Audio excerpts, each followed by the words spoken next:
আপনি হাজির হয়েছে, সেটি কি চলুন বিস্তারিত জেনে নিই।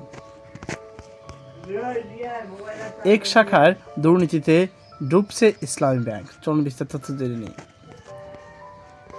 চট্টগ্রাম ভিত্তিক শিল্প গ্রুপ এস আলম সংশ্লিষ্ট 17টি প্রতিষ্ঠানের কাছে ইসলামী ব্যাংকের খাতুনগঞ্জ কর্পোরেট শাখার খেলাফি ঋণের পরিমাণ ছাড়িয়েছে 50,000 কোটি টাকা।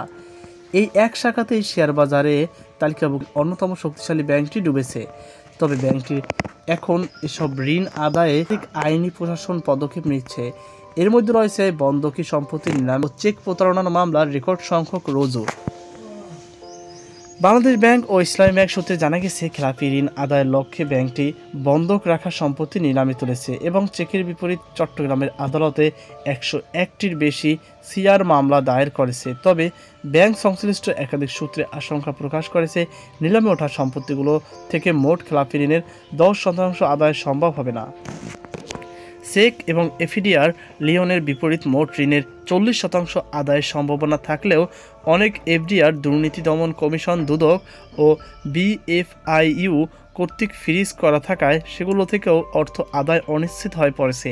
সূত্রমতে ফ্রিজকৃত এফডিআর-এর পরিমাণ প্রায় 2,200 কোটি টাকা। এস আলম গ্রুপের খেলাপি প্রতিষ্ঠানগুলোর মধ্যে উল্লেখযোগ্য এস আলম ভেজিটেবল অয়েল 12,000 কোটি টাকার বেশি, S Alam cold rolled stills limited 2,180 কোটি টাকা, মেসার্স আদিল কর্পোরেশন 1,265 কোটি টাকা, সেঞ্চুরি ফুড প্রোডাক্ট লিমিটেড 901 কোটি টাকা। বিচারক কার্যক্রম ও নিলামের বিষয়ে জানা যায়, চট্টগ্রাম মহানগর ম্যাজিস্ট্রেট আদালতের প্রতিদিনে চেক প্রতারণার মামলা হচ্ছে এস আলম গ্রুপ সংশ্লিষ্ট প্রতিষ্ঠানের বিরুদ্ধে। এসব মামলায় মোট দাবিকৃত টাকার পরিমাণ 10,000 কোটি টাকার বেশি। অন্যদিকে স্থাবর সম্পত্তি নিলামে তুলে অর্থ উদ্ধার চেষ্টার অংশ হিসেবে ব্যাংকটি ইতিমধ্যে জাতীয় ও স্থানীয় দৈনিকে বিজ্ঞপ্তি প্রকাশ করেছে।